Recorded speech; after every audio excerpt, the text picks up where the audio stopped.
Hey everyone, welcome to the first full week of January 2025 Railfan updates and announcements. The Railroad and Industrial Preservation Society received a $10,000 grant from Norfolk Southern for the restoration of former Lehigh and New England Alco S2 number 611. A huge thank you to Norfolk Southern for their incredible support in rail preservation. Also in eastern Pennsylvania, the Colebrookdale Railroad is working on restoring another passenger car called the Linwood.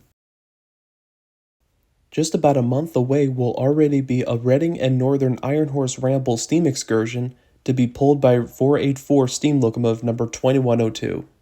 The February 8th and May 24th rambles will go from Reading to Jim Thorpe, the June 21st ramble will go from Nesquehoning to Taconic, and then August 23rd ramble will go from Nesquehoning to Pittston.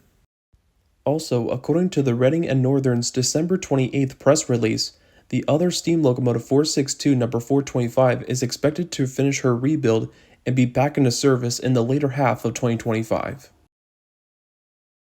Also coming on February 8th at 7 p.m., there will be a special screening of The Wreck of the Broker at the Railroaders Memorial Museum in Altoona, Pennsylvania. Admission to this event is free, but donations to 1361 are greatly appreciated. And speaking of donating to 1361, the museum has successfully raised $10,000 and will be matched dollar for dollar, bringing the project $20,000 closer to being done and help wrap up the new firebox for the locomotive. And thank you so much to every individual and organization that has contributed to 1361 thus far.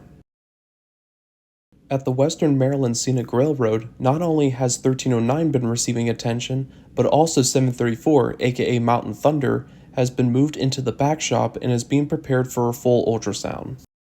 Other things for 734 include running gear evaluation and evaluate other parts that might need replacing, including existing plumbing, cab, tender, and accessories. You can donate to both 1309 and 734, which will help Western Maryland Scenic Railroad have two operating steam locomotives. Coming at the North Carolina Transportation Museum on March 6th to 8th is the Live Steam over Spencer event featuring several large operating layouts with scale model steam locomotives powered by steam. And seeing the steam model layouts is included with regular museum admission. Next Saturday, January 18th from 1 to 6 p.m. will be the first ever Railfan Summit at the Cincinnati Museum Center at 1301 Western Avenue, Cincinnati, Ohio, 45203.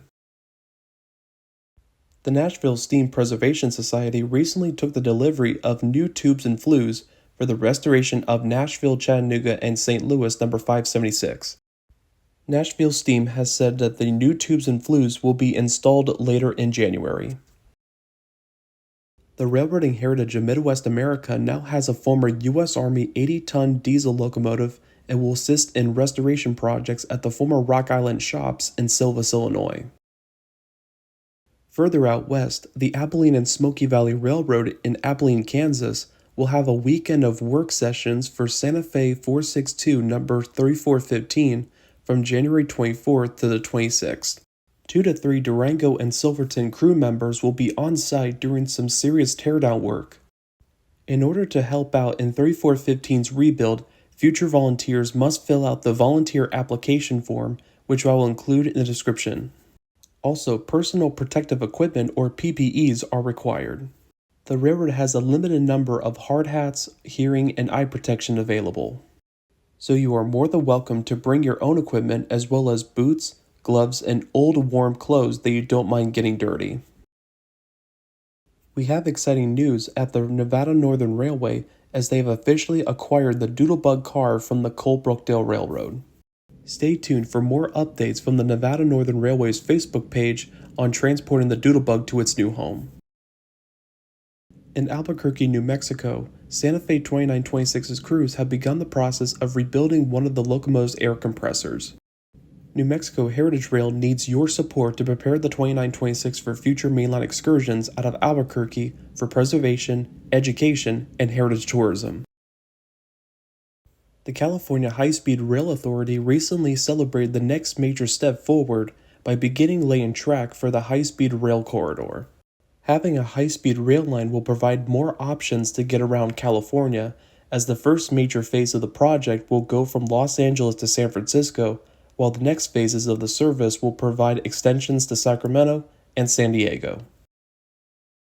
Also, what happened recently in the Golden State was Sierra Railway No. 3 performed test fires, and crews of the Railtown 1897 State Historic Park have a goal by placing No. 3 back into service sometime this spring. We have a few updates on heritage railways in the UK, starting with Spa Valley Railway. The railway is fundraising to replace the old Steel Broom Lane Bridge with a total cost of £300,000. The total costs for this project include replacement bridge design, constructing, painting, and removing the old bridge and installing the new one. The 2857 Society was recently in the process of removing tubes and flues from 2857 herself during an overhaul. At the time I made this video, about £2,500 has been raised out of the £10,000 necessary to cover the costs.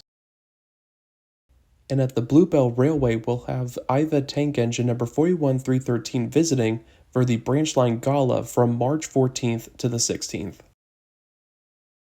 Don't go yet, because we have more rail preservation news in America. The Gopher State Railroad Museum crews were preparing to take Duluth, Mesabi, and Iron Range Caboose C-25 to its new home at the time I made this video. The Illinois Railway Museum is auctioning surplus items in their collection, including a steam locomotive tender, tools, furniture, etc. The auction ends Friday, January 17th at 10 a.m. Central Time, and all of the proceeds will help benefit the Illinois Railway Museum. And finally, SMS Lines is giving their diesel locomotive number 902 a fresh coat of Reading livery. Thank you all so much for watching this video and showing your continued support for this channel, rail preservation, and more passenger rail service. Don't forget to click on the links below in the description to learn more, buy your tickets, or donate. To stay up to date on more Railfan updates and announcements videos, subscribe to the channel and click on the notification bell so you can be alerted when a new video is uploaded. And I will leave a playlist of the Railfan updates and announcements videos on the left, as well as another video on the right. And of course, likes and comment your excitement down below helps this channel support more rail preservation projects. That is all for this week. I will see you all soon in another video. This is Transcontinental Railfan, out.